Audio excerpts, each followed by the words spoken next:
We are here with 22nd Congressional District Representative John Mannion. John, so glad to see you today.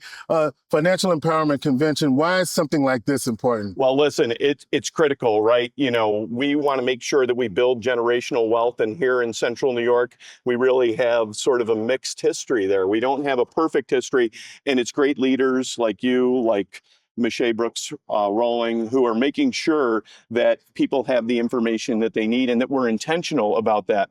You know, I said on the stage earlier, there is a lack of trust in this space, and there's a lot of history that justifies that lack of trust. So we want to make sure that people can achieve the American dream. They do that through generational wealth and financial empowerment. And that's why it's very easy to be here today, because I'm such a believer in the people who are leading.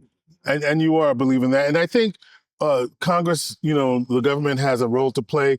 We're seeing some mixed messages from government. What do you think we can do?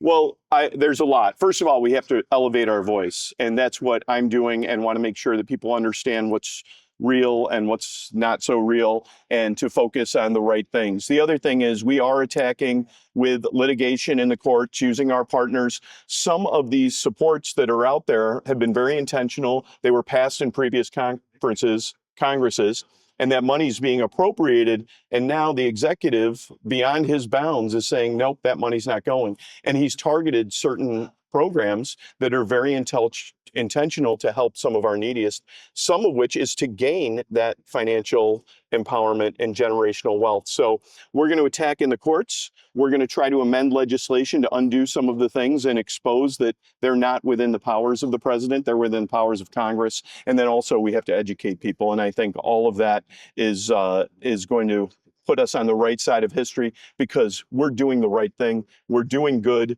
And we can't go backwards. We have to move forwards. You spent many years in education, and certainly this is an educational conference. It is. And what do you hope people take away from a day like this? Well, I think number one, they're going to get a lot of information that's important and essential. Number two, I think they're going to be empowered to be apostles of the message out there. I know. Okay. I'm sorry. You know, I'm outside of D.C. I'm not in the halls of Congress, so you can say what you got to say. The line is not quite so clear, but but they will be. I think, and I use the word intentional. We have to be intentional about the work that we do to make sure that we are striving towards a more perfect union and that we're catching everyone. And some of the things that's coming out of the executive office here are contrary to our American values and what we're supposed to uphold. So I think people are going to be inspired. They're going to be informed, and so much good is going to come from this. And we have laid the groundwork already locally with people and systems in place to make sure that people do have a pathway to lending. They do have a pathway to, application process and work that's out there.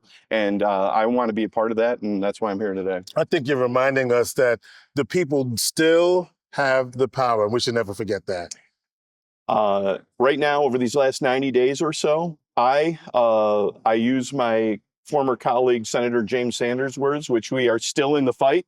And I know that the people are with me. I feel supported all the time to push back against some things that are simply un-American and often unconstitutional.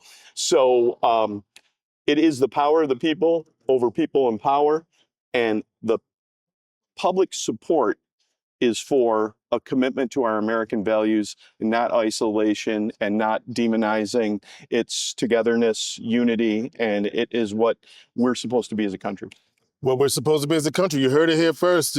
Well, not first. I mean, we heard he's saying it all over the place, but we're glad that he stopped by. Congressman John Mannion, a good friend of us, of the program, always stops by to support efforts like this. And he is your 22nd Congressional District Representative. And we are glad you stopped by. George Kilpatrick Inspiration for the Nation. Thank you always, George. Appreciate it. Good to see you. Yes, sir.